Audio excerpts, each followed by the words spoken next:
La France et Alassane Ouattara, voulant asphyxier le Mali, le Burkina Faso et la Guinée à travers les sanctions de la CEDEAO, se sont tiré une balle dans les pieds. Selon les analyses du politologue et écrivain ivoirien Isaac Pierre Bangoré, tous les Africains doivent soutenir le projet de confédération initié par les trois pays, afin d'empêcher le projet du bétail électoral que veut mettre sur pied Alassane Ouattara et ses alliés, dans le but de contrôler les élections dans la sous-région. Les trois pays cités, Guinée, Mali et Burkina Faso, se sont mis ensemble pour mettre sur pied ce qu'on appelle non pas une fédération, mais une confédération. Une confédération est différente d'une fédération parce que lorsqu'on parle de fédération, on pense aux États-Unis d'Amérique qui a un État fédéral. Et au-dessus de cet État, nous avons un président qui commande tous les autres États. Ce n'est pas ce qui se passe au Mali, au Burkina Faso et en Guinée. Ces pays ont mis sur pied ce qu'on appelle une confédération. Parce que ces pays mutualisent leurs efforts, se mettent ensemble et disent « Bon, aujourd'hui, nous sommes face au terrorisme qui nous fatigue. Nous devons compter sur nous-mêmes pour mettre fin au terrorisme. Alors, nos armées vont collaborer pour cela. » Donc, en matière de défense et de sécurité, ils se mettent d'accord pour céder une partie de leur souveraineté. En matière de commerce, d'échange sur le plan international, puisque Ouattara les empêche d'être ravitaillés à travers le port d'Abidjan, ils vont se servir du port de Conakry pour être ravitaillés. Alors ici, en matière de commerce, en matière de sécurité, de défense, de l'intégrité territoriale, ils cèdent une partie de leur souveraineté. Dans ce cas, on ne parle pas de fédération, mais de confédération. Cette confédération effraie la France. Cette confédération effraie Ouattara. Alors, on envoie sur les réseaux sociaux des personnes parler de la carte de séjour, en leur disant « Vous avez fait désormais une confédération. Voilà ce qui va se passer. Vous allez être traités comme toutes les personnes qui sont hors de la CEDEAO. » Cela signifie quoi? Vous allez payer 300 000 francs pour obtenir la carte de séjour en Côte d'Ivoire. Parce que vous êtes sorti de la CEDEAO. Pourquoi Ouattara et la France envoient-ils des personnes pour effrayer les populations burkinabées, maliennes et guinéennes, mais aussi les ressortissants ivoiriens? Parce que les ressortissants ivoiriens se disent, si eux, ils sont hors de la CEDEAO, ils doivent payer 300 000 francs, qu'en est-il des ressortissants de la CEDEAO? Est-ce que les ressortissants de la CEDEAO ne seront-ils pas tous des Ivoiriens? Voilà la question qui est posée. Et il y a la panique partout, aussi bien en Côte d'Ivoire que dans ces pays. Eh bien, je voudrais vous demander de vous calmer d'abord. Pourquoi? Parce que ce n'est pas dans notre camp que ça chauffe. C'est dans le camp de la France et de Ouattara. Pourquoi? Je vous donne seulement un élément pour vous amener à le comprendre. Depuis le 20 mars 2020, Alassane Ouattara et la France créent des problèmes au Burkina Faso et au Mali. On les asphyxie parce que depuis la pandémie, depuis 20 mars 2020, Ouattara n'a pas ouvert les frontières. Et voilà que se crée une confédération. Ouattara, effrayé, la France effrayée, prennent la décision d'ouvrir les frontières le 15 février 2023. Après combien d'années? Après plus de 2 ans. Pourquoi? Parce que si le Burkina Faso et le Mali ne sont plus ravitaillés à travers le port d'Abidjan, eh bien la Côte d'Ivoire va perdre de l'argent. S'ils ne réussissent plus à vendre l'électricité, ils vont perdre de l'argent. Les Ivoiriens vont perdre de l'argent. Ouattara aura des difficultés économiques. Donc ce que vous devez comprendre, c'est que c'est Ouattara qui est face à des problèmes. Ce ne sont pas les Burkinabés, ce ne sont pas les Maliens, ce ne sont pas les Guinéens. Alors ici, il faut comprendre l'objectif de ces personnes. Ces personnes, les Burkinabés disent, les Maliens disent que la Côte d'Ivoire est développée. Comprenez bien ce que je suis en train de vous dire. Mais pourquoi la Côte d'Ivoire est développée et nous sommes les plus nombreux qui traversons la mer, nous les Ivoiriens, nous sommes les plus nombreux qui traversons la mer pour se retrouver en Italie, pour se retrouver en Europe. Pourquoi nous mourons tous dans les mers? Parce que Ouattara utilise les Burkinabés et les Maliens qui sont en Côte d'Ivoire et il persécute les Ivoiriens pour quitter leur terre, pour fuir leur terre. Pendant qu'il persécute les Ivoiriens pour fuir leur terre, il encourage le terrorisme pour vous exterminer au Burkina Faso, pour vous exterminer au Mali. Dans quel but? Excusez-moi. Parce que lorsque vous écoutez l'interview du président Houphouët-Boigny, lorsqu'il était ministre en France, il a été interviewé, il a dit, et c'est là que vous allez comprendre pourquoi tout ce tohu-bohu, eh bien, il a dit que le pays qui aura la main sur le Sahara sera le pays le plus puissant du monde. Parce que le Sahara, les endroits où nous avons le Burkina Faso et le Mali, on regorge de richesses incroyables. Voilà pourquoi la France et Ouattara encouragent le terrorisme au Mali et au Burkina Faso. Je le dis parce que lorsque les Maliens ont eu besoin des Français pour résoudre le problème du terrorisme, ces partenaires n'ont pas été satisfaisants. Ils n'ont pas produit de résultats satisfaisants. À tel point qu'aujourd'hui, le Mali et le Burkina Faso ont changé de partenaire, ont rejeté la France pour aller vers la Russie. Et ceci énerve la France, énerve Ouattara. Lorsque les 46 soldats arrivent au Mali, ils sont arrêtés parce qu'on considère qu'ils sont des mercenaires, il n'y a aucune communication dessus. Le Chéri Balé, et on lui dit, demande de se taire sur cette question. Les Ivoiriens n'en parlent pas, mais ils sont prêts à parler de la vie privée du président Laurent Gbagbo pour faire diversion, mais on ne parle pas des sujets importants. Donc ici, comprenez que ce n'est pas dans notre camp que ça chauffe. C'est dans le camp de Ouattara. Il est asphyxié sur le plan économique parce que avec cette confédération, eh bien, le Mali et le Burkina Faso ne feront plus passer leurs marchandises par le port d'Abidjan. Avec cette confédération, on va arriver à une nouvelle monnaie et le CFA va disparaître. Panique à bord, Ouattara vous effraie avec la carte de séjour. En disant, si vous êtes des populations de la confédération du Mali, du Burkina Faso et de la Guinée, vous serez amenés à payer 300 000 francs CFA. Alors ici, je voudrais d'abord vous amener à comprendre que l'objectif principal est de vous amener à fuir vos terres. Et vous devez résister. Nous devons résister. Qu'est-ce qui se cache derrière tout ça? Ici, on veut vous amener à croire que ce n'est pas Ouattara qui vous amène à payer 300 000 francs.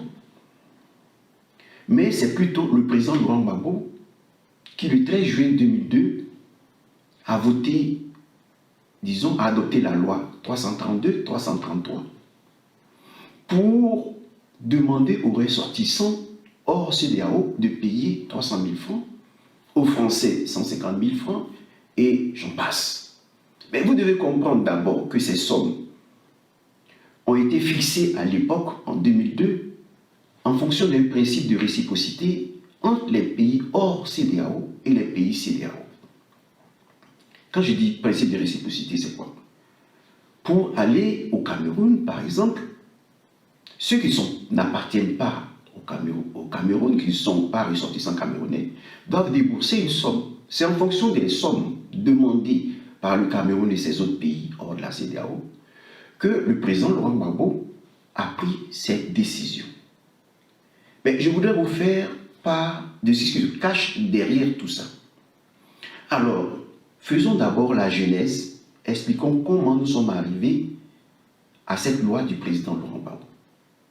Lorsque Alassane Ouattara arrive en 90 et il y a la loi 90-437 du 29 mai qui imposait déjà la carte de séjour aux étrangers. Lorsqu'il arrive,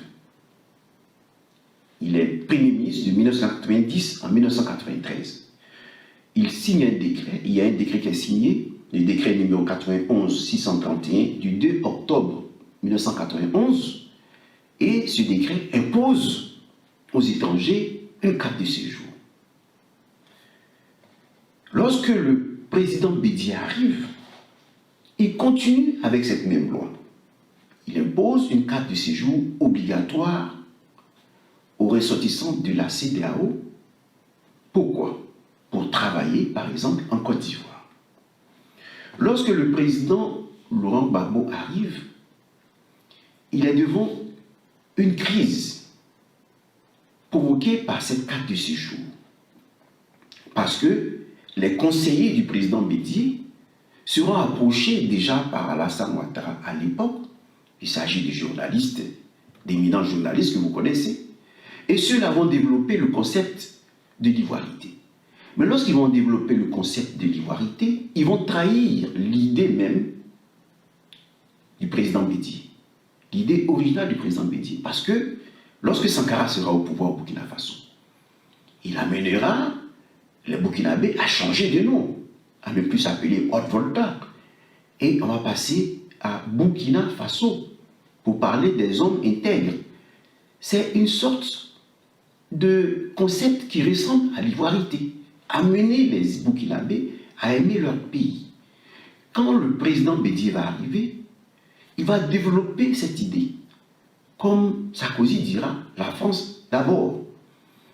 Ici, avec le président Bédié, il s'agira de la Côte d'Ivoire d'abord. Mais les conseillers écrivains du président Bédié vont trahir le concept. Et ils vont amener les personnes à dire que les Ivoiriens sont xénophobes. Donc, face à cette situation, lorsque le président Laurent Gbagbo arrive, il se dit non, le Burkina Faso, le Mali, la Guinée ne doivent pas être des bases arrières pour s'attaquer à la Côte d'Ivoire. Donc, il faut qu'on voie cette politique d'immigration. Et alors, ceux qui sont loin, eh bien, ils auront cette somme de 300 000 à payer, mais le président Laurent Gbagbo va supprimer les cartes de séjour, les permis de séjour. Parce que lorsque vous résidez en Côte d'Ivoire moins de 3 mois, le président Laurent Gbagbo, à travers cette loi, a dit que vous pouvez circuler librement. Mais si vous mettez plus de 3 mois, vous devez obtenir la carte de séjour. Et ce sera la loi numéro 2002 du 3 janvier 2002. Et cette loi donc a abrogé la loi numéro 98-448 du 4 août 1998, c'est-à-dire la loi du président Bédié qui imposait la carte aux étrangers. Parce que nous étions dans une situation de crise qui va amener même à un coup d'État par des proches d'Alassane Ouattara. Le président Bédié va subir un coup d'État. Lorsque le président Laurent Gbagbo arrive, la situation est grave, il faut calmer les eaux et il prend cette décision. Et lorsqu'il prend cette décision, on vous dit qu'il faut une fiche de libre circulation pour un séjour de moins de 3 mois. Et une carte de séjour lorsque le temps que vous mettez en Côte d'Ivoire est supérieur à 3 mois. Et on vous donne un permis d'asile provisoire si vous êtes un exilé politique. Alors, que fait Ouattara lorsqu'il arrive? Ouattara est face au président Laurent Gbagbo qui a pris le pouvoir, qui a été soutenu par le peuple face au général Guéhi. Et il est devenu président de la République. Le président Laurent Gbagbo devient gênant pour Ouattara. Alors, ici, on met dans l'esprit des Djoula, des gens du Nord, que le président Laurent Gbagbo est en train de comploter contre les gens du Nord. Celui qui a ouvert les portes à tout le monde, on dit qu'il est en train de comploter contre lui. Et il y a ce que vous savez, en 2010-2011, le président Laurent Gbagbo est déporté. Et que fait Ouattara en 2017, le 8 novembre 2017? Il dit qu'il reconnaît la suppression et que l'on doit circuler avec les pièces d'identité des pays. C'est-à-dire, si vous êtes burkinabé, si vous êtes malien, si vous êtes guinéen, vous pouvez arriver en Côte d'Ivoire avec votre carte d'identité. Et le 13 avril 2017, il va maintenant réactiver la carte de séjour biométrique pour ceux qui sont hors de la CEDEAO. Et il va activer la carte consulaire biométrique pour les membres de la CEDEAO. Et il met fin au titre de séjour provisoire. Vous comprenez?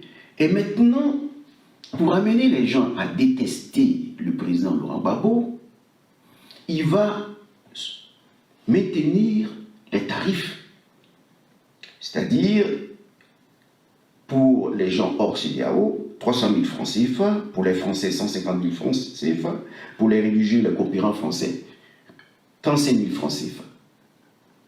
Ici, vous allez voir que Ouattara dit, Ouattara dit ici que ce n'est pas lui qui est à l'origine de ces tarifs élevés. D'abord, et ce n'est pas lui qui est à l'origine de la suppression de la carte de séjour. Et alors, il veut attirer la sympathie des Ivoiriens qui doivent haïr le président Laurent Gbagbo. Alors il dit, moi, j'ai introduit la carte consulaire biométrique, j'ai introduit la carte de résidence biométrique pour ceux qui sont hors de la CEDEAO. Et donc les Ivoiriens se disent, mais voilà, c'est le président Laurent Gbagbo qui est à l'origine de tout ça. Aujourd'hui, tous les gens de la CEDEAO seront Ivoiriens à cause de sa loi. Or, vous allez oublier quelque chose de très important. C'est une politique qui a été planifiée depuis longtemps par la France, par Tidjane Thiam et par Alassane Ouattara. Lorsque Ouattara parle en 2020, avant les présidentielles, le 28 octobre 2020, lorsqu'on lui pose la question sur son successeur, et là, les journalistes lui indiquent le nom de Tidjane Thiam, eh bien, il vous dira, je l'ai dit dans la vidéo précédente, c'est l'affaire du PDCI. Et aujourd'hui, nous voyons les gens du PDCI aller attendre Tidjane Thiam au RHDP. Mais tenez-vous bien, le 28 octobre 2020, Alassane Ouattara parle. Le 1er septembre 2020, ce sera au tour de Tidjane Thiam de parler sur ce que nous appelons, et si vous me disiez toute la vérité, entretien avec le banquier Tidjane Thiam. C'est le titre de la vidéo. À 4 minutes 18, Tidjane Thiam va vous dire tout le plan, tout ce qui a été planifié concernant les populations de la CEDEAO. Il va vous dire que au moment du Conseil de l'attente, quand le Conseil de l'attente a été créé, le président Houphouët-Boigny, qui sait que le Sahara est le lieu qu'on doit conquérir, que la France doit conquérir pour dominer le monde, le président Houphouët-Boigny dit, après la création du Conseil de l'Entente, qu'il faut qu'on impose la double nationalité à tous les ressortissants du Conseil de l'Entente. C'est Tidjane Thiam qui en parle. Et il dit, malheureusement, à cette époque, le président Yassé et les Ivoiriens se sont levés contre cette situation de la double nationalité. Et ainsi, pour la première fois, Houphouët a reculé, a dit que nous n'étions pas prêts. Les Ivoiriens n'étaient pas prêts à affronter cette réalité. Eh bien, Pourquoi les ressortissants de la CEDEAO doivent avoir la double nationalité? Les ressortissants de la CEDEAO doivent avoir la double nationalité pour créer un bétail électoral. Pour que ce bétail électoral puisse voter en Côte d'Ivoire, puisse voter au Mali, puisse voter au Burkina Faso. Vous avez vu que la CEDEAO impose un calendrier des élections au Burkina Faso, au Mali et en Guinée.